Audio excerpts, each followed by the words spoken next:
असांजा मुर्शिद हज़रत साईं हमादुल्लाह हालिजी भी रहमहुल्लाह उन्हनि जो हिकिड़ो फ़क़ीर हो, फ़क़ीर सुलेमान जतोई। हज़रत साईं जन सां बैयत थियसि। पोइ अॻिते हली हज़रत साईं जन उनखे फरमायो त पुट घरड़ो तूं जुदा ठाहे ताकि तुंहिंजी न्याणी बचड़ा कंहिंजे धारे माण्हू जी नज़र न पए, पंहिंजो लोढ़ो छपर जुदा ठाहे।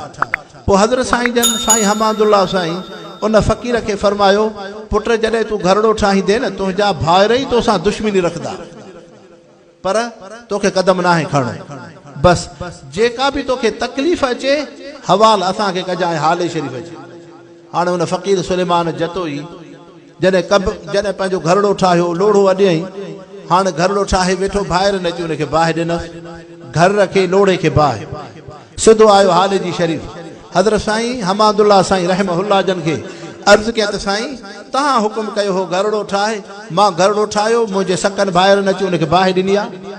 फरमायो पुट दुनिया जे करे भाइरनि सां त नाहे फिटाइणो, तूं सब्र कर, तूं वञी पंहिंजो घरड़ो ठाहे, लोढ़ो अॾु, पर ॿीहर बि जेकर तुंहिंजा भाइर नुक़सान ॾियनि तूं कदम न खणजांइ, तूं सब्र में रहो, तूं सब्र में रहो।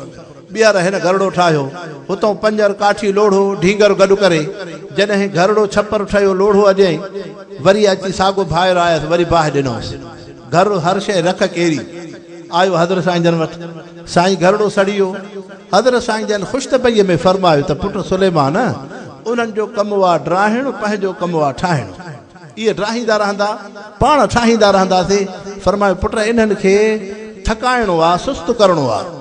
हज़रत साईं जन दुआ बि घुरी, अल्लाह से तुंहिंजे घरड़े बचड़े जी हिफ़ाज़त फरमा। टियों दफ़ो जॾहिं फ़क़ीर सुलेमान घरड़ो ठाहियो त भाइरनि चयो यार पहिरियों दफ़ो महिनत मुशक़त सां ठाहियईं, घर ड्राहियो सेस न मुड़ियो, वरी ॿीहर हिन ठाहियईं, ॿीहर साड़ियो सेस न मुड़ियो, हाणे टीहर हिन घर ठाहियो आहे, हे मुड़दो कोन। पोइ जहिड़ो तहिड़ो आहे भाउ आहे, भले घर में मुंहिंजा बचड़ा वेठा हुजनि, इनखे थकाइणो आहे। त इंसान सब्र वॾे में वॾी नेमत आहे, सब्र वॾी शइ आहे।